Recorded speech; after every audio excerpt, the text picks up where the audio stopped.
शर्मा। हम मंजू शर्मा अपना चैनल पर स्वागत कर छी। नमस्ते प्रणाम जते दाई माय दीदी चाची बहन भाई छी सब बटन के प्रणाम कर छी। सब बटन प्यारा आशीर्वाद देबै। अब बहुत दिन के बाद 2 दिन के बाद हम सब आइल हिया वीडियो बनवा के तो जरूरी काम से चल गेल छली, गाम पर नहीं छली, उधर वीडियो नहीं बना पावे छली, दोनों को अलग अलग छली, एक लेल वीडियो नहीं बनावा पावे छली हम सब के लेल अहाँ सब माफी चाहे छे। बहुत प्यारा से झूमर गीत लगाइल छी, अहाँ सब झूमित रहो सुनित रहो। बहुत प्यारा लॉन्ग वीडियो नहीं, शॉर्ट वीडियो में ब्लॉगिंग कुछ भी तो डाल देवे करे छली, लेकिन टाइम नहीं छली हमरा सब के पास में कि 2 दिन हम सब वीडियो बना पावे। बहुत जरूरी काम में हम सब बिजी छली भगल, तो अहाँ सबसे माफी चाहे छी। जरूर अहाँ सबके सुनाएब गीत और अहाँ सबके प्यार आशीर्वाद जब अते मिल रहले तो हम सब नहीं भूलब। अहू सब बहुत प्यारा से झूमर गीत है, अहाँ सब जरूर सुनो। रही या चलत नंदी के लचक कमरिया बरज लियो पिया अपना बहिनिया। बहुत प्यारा से झूमर गीत अहाँ सब जरूर सुनबै, लेकिन पिया से बुरा नहीं मानबै। देखियो गीत में मजाक करे छे, कहै छे गीत लिखल छे ना, कोनो बात नहीं। अहाँ सब बहिन के नागिन जैसे लचक छे पतली कमरिया बरज लियो यो पिया अपन बहिन। बहुत प्यारा से गीत अहाँ सब जरूर सुना, जरूर कमेंट करू। पातर पातर नाना दी के उरै छै रानिया।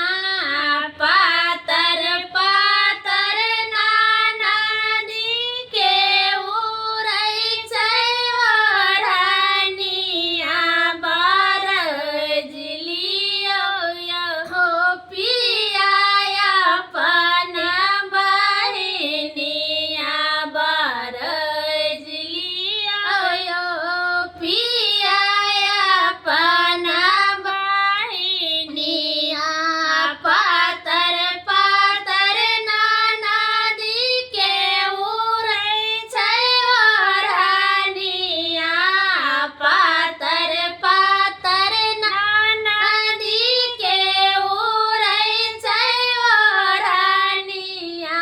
समार लियो पिया अपन बहिनिया। समार लियो पिया अपन बहिनिया। रहिया चलत उनकर लाचकै कमरिया। रहिया चलत उनकर लाचकै कमरिया। पकड़ लेतैयो पिया कोई ननदी के बहिया। पकड़ लेतैयो पिया कोई ननदी के बहिया। पातर पातर ननदी के उरै छै रानिया। पातर पातर ननदी के लचकै छै कमरिया। बरज लियो पिया अपन बहिनिया। बरज लियो पिया अपन बहिनिया। यहूँ बहिन के पिया तीरा छी नजरिया। यहूँ बहिन के पिया तीरा छी नजरिया। कमाल करैयो पिया ननदी के जवानिया। कमाल करैयो पिया ननदी के जवानिया। समार राखुयो पिया अपन बहिनिया।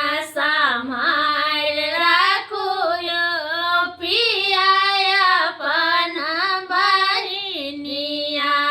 पातर पातर ननदी के उरै है रानिया।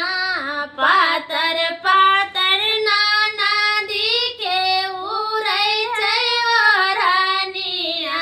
बरज लियो पिया अपन बहिनिया। समार राखुयो पिया अपन बहिनिया। समार राखुयो पिया अपन है